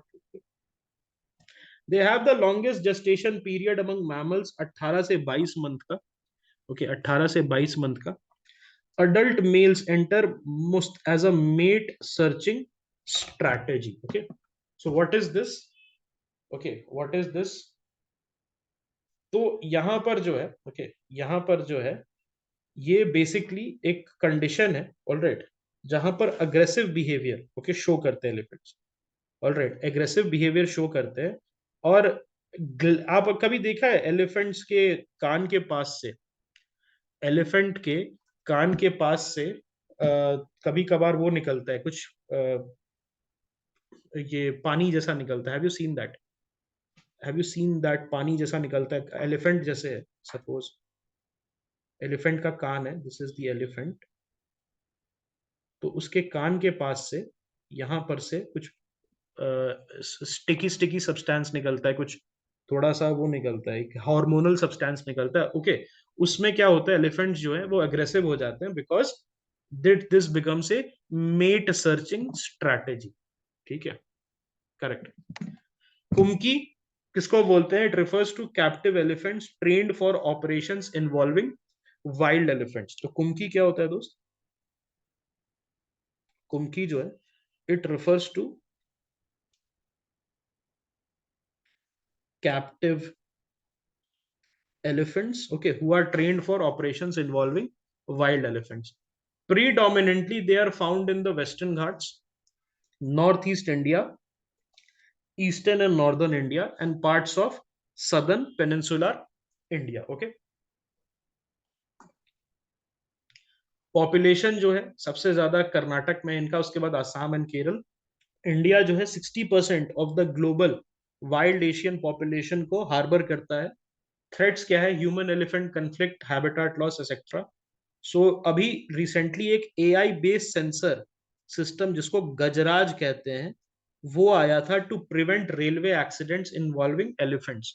तो एआई बेस्ड सेंसर है ताकि जो एलिफेंट्स क्रॉस करते हैं, बहुत बार ऐसा होता है ट्रेन जो है, अब प्रॉब्लम क्या है यहाँ पर, मान लो कि काउज है या बुल्स है या ऐसा कोई छोटा जानवर है, तो वो तो कट के आगे चला जाएगा. ठीक है, that is one aspect, although it is very sad. लेकिन what is going to happen, वहां पर क्या होगा कि वो चला जाएगा ट्रेन आगे. लेकिन do you think that when the train will have an impact with the elephant, train बचेगा? एलिफेंट तो चलो खत्म हो जाएगा, ट्रेन भी बचेगा? नहीं बचेगा, ट्रेन को भी प्रॉब्लम होगी. The train is going to get derailed. तो इसीलिए बहुत इंपॉर्टेंट है कि हम इस टाइप के इश्यूज को, ओके इस टाइप के इश्यूज को हम ध्यान दें. तो गजराज जो है, इसको एआई बेस्ड सिस्टम लाया गया है. Every regular census every 5 years होगा इस पे. ठीक है, अब आ जाते हैं state of the rhino report. तो इंटरनेशनल राइनो फाउंडेशन, तो ये क्या है? अब यहां पर आप क्या कर सकते हो, इंटरनेशनल राइनो फाउंडेशन के वेबसाइट से राइनो के बारे में पढ़ सकते हो. Because in general what I have seen in these websites, जो पर्टिकुलर एनिमल्स को या पर्टिकुलर चीजों को केटर करते हैं, वहां पर सबसे बेस्ट सोर्स दिया रहता है. सो आप उनके वेबसाइट से राइनो के बारे में भी पढ़ सकते हो. तो उन्होंने स्टेट ऑफ राइनो रिपोर्ट लेके आया. So initially it was founded as an international black rhino foundation 1991.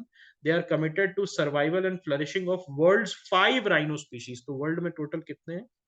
5 rhino species including the Indian rhino. So what are the key findings? So great one-horned rhino, the Indian rhino population in India and Nepal are on an upward trajectories. Upward trajectory पे, which is a good thing. Black rhino, despite ongoing poaching threats, population are gradually increasing of black rhino. But white rhino and Sumatran rhino, white or Sumatran rhino, both species are facing a decline in their population. Okay. Rhino के 5 species होते हैं Asia में, Sumatran rhino, Javan rhino, great one horn rhino, और then there are white rhino and black rhino. ठीक है, rhino के पास बहुत poor vision होता है but they have an excellent sense of smell. Rhino के पास, ओके, आपको पता है एक बात, which was the first Pokemon, पहला पोकेमॉन कौन सा क्रिएट हुआ था? Which was the first Pokemon created? So there is this Pokemon called Rhydon. Okay, there is this Pokemon called Rhydon, which is a rhino inspired, Pokemon. So it is said that Rhydon जो है, it was the first even before Pikachu. Rhydon जो है, ये अभी हिंदू के news में, हिंदू के quiz में आया था। They had asked this question in the Hindu quiz that Rhydon is the first Pokemon, okay, to be created. Okay,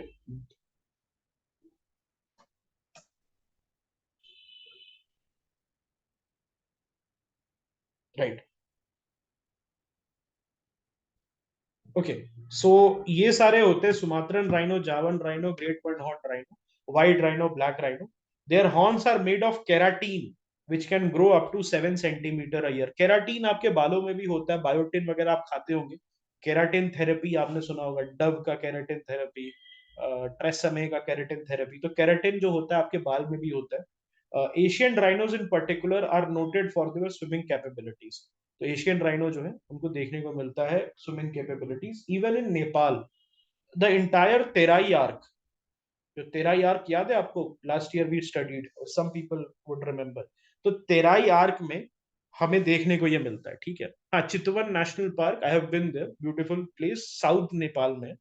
वहां पर भी आपको similar, it is very similar. Okay, the entire area, from Assam to Uttarakhand is very similar.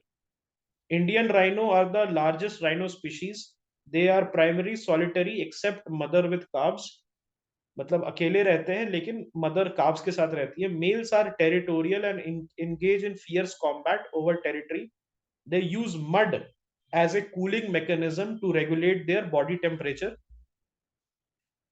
Capable of speeds up to 40 kilometre per hour. तो उसको बोलोगे ना कि rhino जाओ टेक डाउन करो, तो वो 40 किलोमीटर पर आवर के स्पीड से टेक डाउन करके आपके प्रतिद्वंदी को हरा देगा।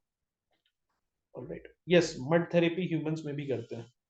Threads primarily targeted by poacher for their horn, because Chinese medicine में उनके हॉर्न को है, it is a sort of a, आप उसको कह सकते हो वायरलिटी के लिए लिया जाता है। It is said to give you the aphrodisiac power, the virility देता है, मेल वायरलिटी के लिए दिया जाता है। Okay, and it goes up to like $500,000 for a kilo of powder, rhino horn powder. कहां पर मिलते हैं? तेराई दुआर में आपको मिलेगा। Savanna and grasslands and riverine forest across Nepal, Bhutan, Pakistan and India. India host 85% of the global population. Uttar प्रदेश में आपको मिलेगा, वेस्ट बंगाल, आसाम में, with Assam alone housing 71% of the world population. Majority Kaziranga में है। Okay, conservation efforts. So let us talk about the conservation efforts. So National Rhino Conservation Strategy 2019.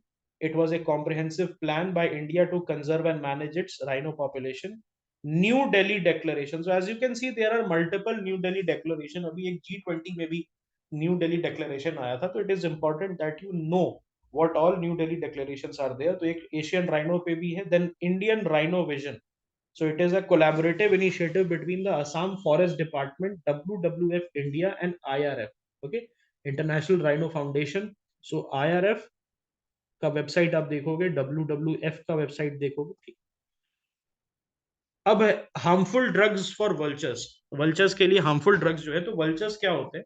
Basically what used to happen is that कि there are certain drugs जैसे diclofenac, then there is drugs like ketoprofen and aceclofenac, aceclofenac, not aceclofenac, yes, diclofenac वगैरह जो है। तो होता क्या था कि what are the vultures? Vultures scavengers होते हैं। तो जनरली होता क्या था कि उस पर्टिकुलर, मान लो कि स्कैवेंज करते थे। ओके, जब वो खाते थे, स्कैवेंज करते थे किसी डेड एनिमल को, तो डेड एनिमल के बॉडी में एक ड्रग होता था जिसको डाइक्लोफेनाक बोलते थे। और डाइक्लोफेनाक की वजह से उनका renal, yes very good, renal infection होता था, उनके किडनी खराब हो जाते थे। उसके बाद यहाँ पर आपने सुना होगा जतिंगा बर्ड मिस्ट्री, सुना है आपने Jatinga bird mystery? Have you guys heard about this Jatinga bird mystery? Anybody? So Jatinga is a place in, Jatinga is a place in Assam. और वहां पर क्या होता था कि जतिंगा में अचानक से वल्चर्स आके मरने लगे थे। Okay, and the birds they had started to die without any kind of explanation. तो इसलिए बर्ड मिस्ट्री बोला जाता है।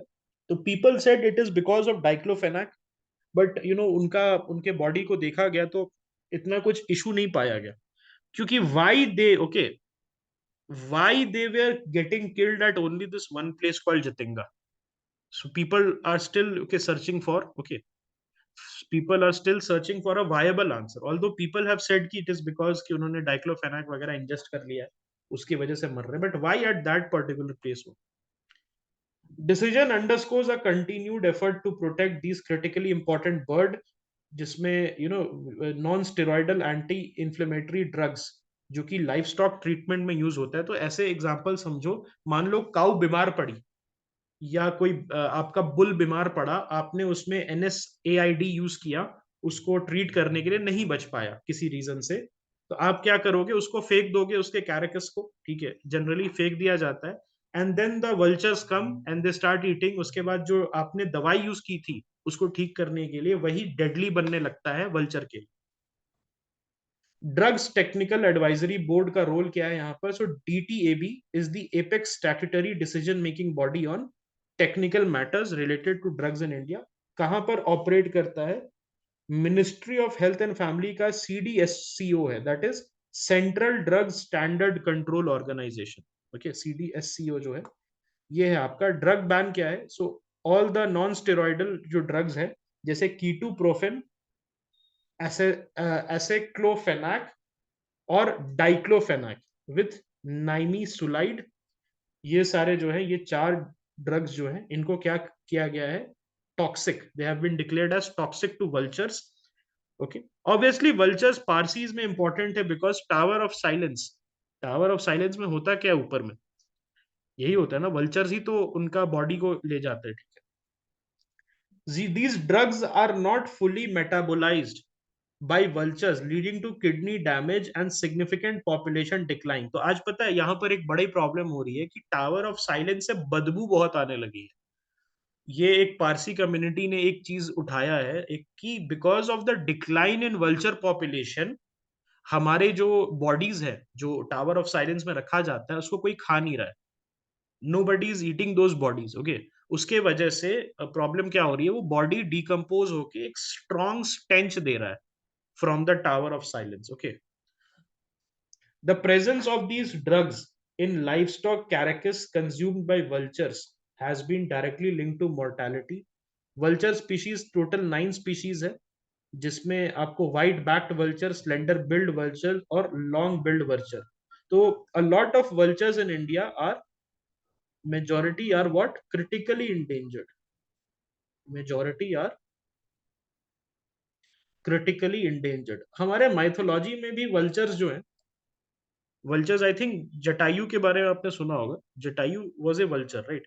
जटायु और उसके भाई Sampati, both of them were vultures, correct? Yes, all right. Funga, तो एक ये जो है इंटरनेशनल फंगस ऑर्गेनाइजेशन करके है, तो उन्होंने क्या कहा कि आप फ्लोरा और फोना, ओके, फ्लोरा और फोना के साथ आप एक फंगा वर्ड भी यूज करो। वाई? बिकॉज इसका इंपॉर्टेंस पता चले कि फंजाई भी बहुत इंपॉर्टेंट है हमारे लिए, ठीक है। So funga refers to diversity of fungi in a particular location, जो सिंगल सेल्ड ऑर्गेनिज्म से लेके कॉम्प्लेक्स मल्टी सेल्यूलर फॉर्म तक, okay, complex multi cellular forms तक रिप्रेजेंट करता है। Fungi are found across diverse environment from tropical and temperate region to arctic areas. हर जगह मिलता है, तो ये चीज आप ध्यान रखना, आपको यूपीएससी पूछ सकता है। ऑलरेडी फंगस पे क्वेश्चन आ चुका है, गुची मशरूम, इस साल भी फंगस पे क्वेश्चन आया था, फंगस कैन सर्वाइव एनीवेयर। सो 2023 का ये थीम हो जाता है, 22+23। सो थ्रेट्स क्या क्या है? So they face numerous challenges including habitat and host loss, over exploitation, impacts of climate change and pollution. तो उसके वजह से उनका जो नंबर है फंगस का वो डिक्लाइन हो रहा है। कलिनरी यूज में होता है इनका इस्तेमाल, गुची मशरूम आपने सुना होगा, बटन मशरूम सुना होगा। माइक्रोराइजल रिलेशनशिप, तो ये बहुत इंपॉर्टेंट है, माइक्रोराइजल रिलेशनशिप आपका एज अ बेसिक थीम। तो please remember this, mycorrhizal relationship. Fungi form symbiotic association with plants, facilitating nutrient exchange and enhancing plant growth। Okay, तो ये क्या करता है, एक सिम्बायोटिक रिलेशनशिप का मतलब क्या होता है फ्रेंड्स? सिम्बायोटिक रिलेशनशिप का मतलब ये होता है कि आप जो है हेल्प कर रहे हो किसी को, ठीक है, it's a form of mutualism. It's a form of mutualism जहां पर मैं आपकी हेल्प कर रहा हूँ, आप मेरी हेल्प कर रहे हो, ठीक है। वो वाला सीन है इनका। They also act as a carbon reservoir. उसके बाद they also help in decomposition and nutrient cycling. Micro remediation में हेल्प करता है। माइक्रो रेमेडिएशन का मतलब क्या होता है? माइकोराइजा, माइकोलॉजी या माइकोराइजा किसको बोलते हैं? माइको बोलते हैं फंगस को। और रेमेडिएशन मतलब, जैसे मैंने आपको कल बताया था कैसे एक ऑयल रिग होता है या ऑयल बेसिकली स्पिल होता है, तो वहां पर हम कैसे बैक्टीरिया को यूज कर सकते हैं रेमेडिएशन के लिए, उसी तरीके से आप फंगस को भी यूज कर सकते हो रेमेडिएशन के लिए। देन मेडिसिनल प्रॉपर्टीज भी होती है इनकी। लेट अस सी। ओके, किंगडम इनका क्या है? फंजाई देखो यहाँ पर, देर आर प्लांटाई, एनिमेलिया और फंजाई। एग्जाम्पल क्या है? फ्लोरा में एल्गी आता है, प्लीज रिमेंबर दिस, फ्लोरा में एल्गी आता है। ओके, और फंगा में क्या आता है? मशरूम, मोल्ड और ईस्ट आता है।